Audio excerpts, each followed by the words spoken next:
This is Favors Financial Topics, various topics.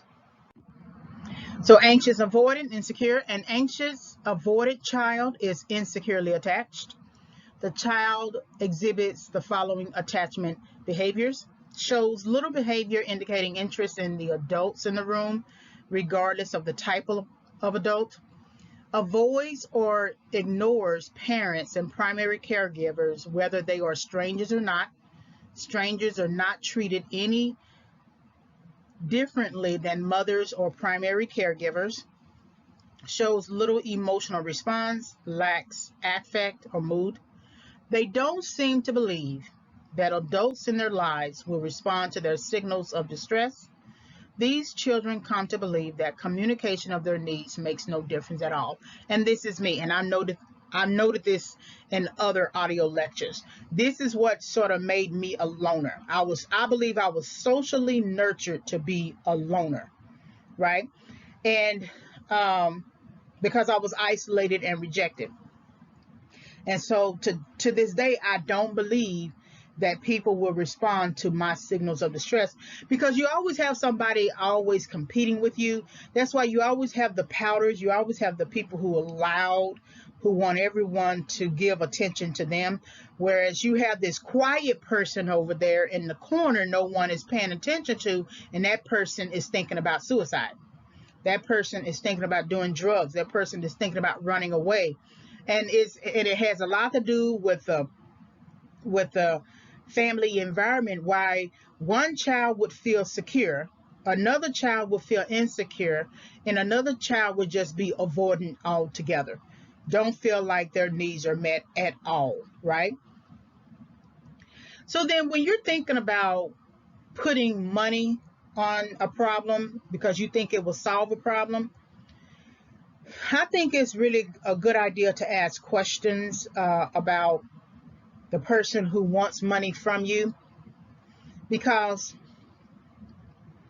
if it's a person who feels secure, who felt secure with their parent, they're looking to feel secure with you. So they're looking to feel like they can depend upon you. They're just going to move from caregiver to another caregiver. If it's a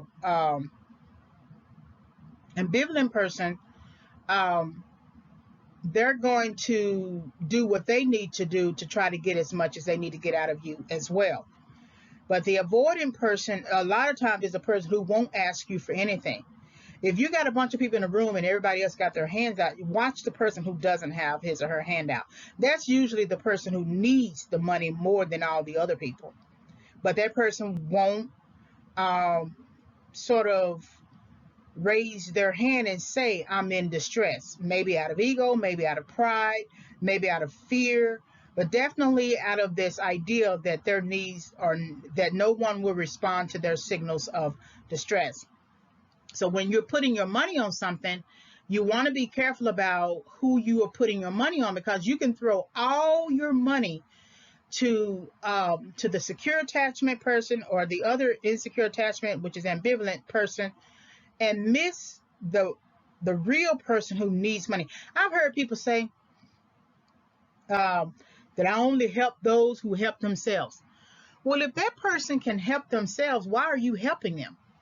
The person who can't help themselves, the people who can help themselves are the people you should be helping. That's why money circulates only among the rich.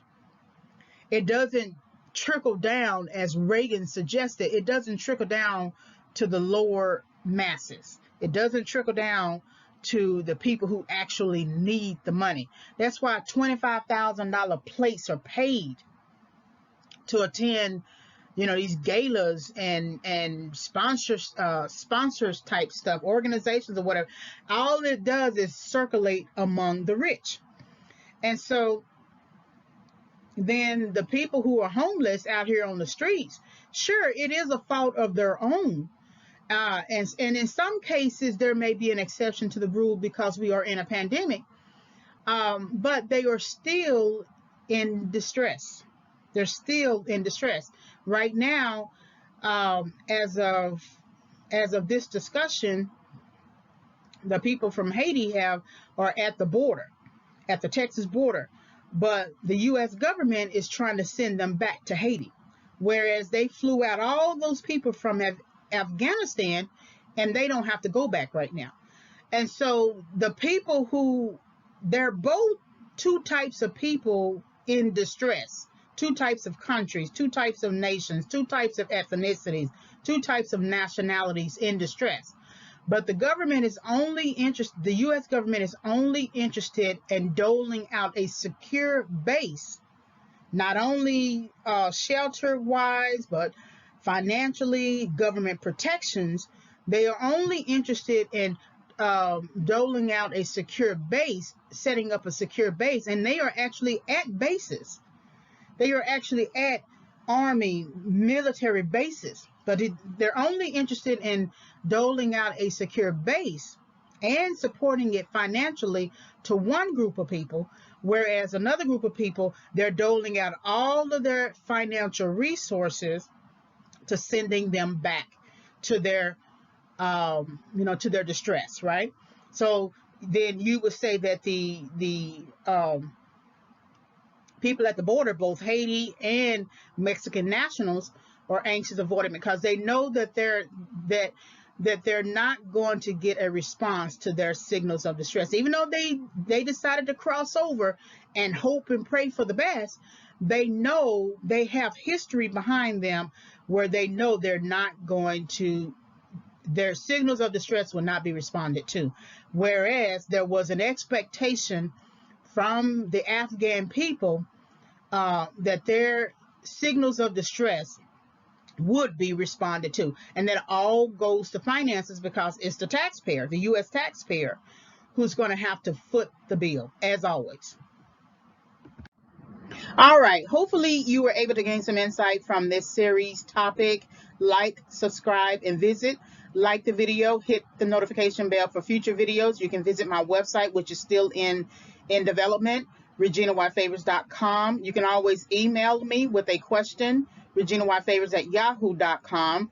You will be able to purchase the book by the end of October 2021. I'm hoping that I will have it completed, completely revised rather.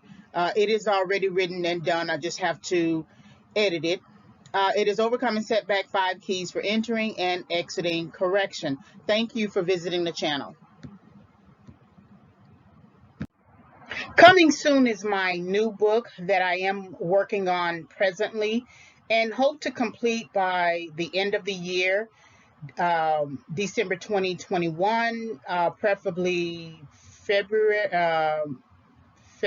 2022, and that is Favors, Financial Recovery, Psychological Approaches to Overcoming Financial Setback with some workbook elements. So it is the it will be the book that will support the audio series, although I have developed the audio series prior to actually writing the book. So be on the lookout for this new book.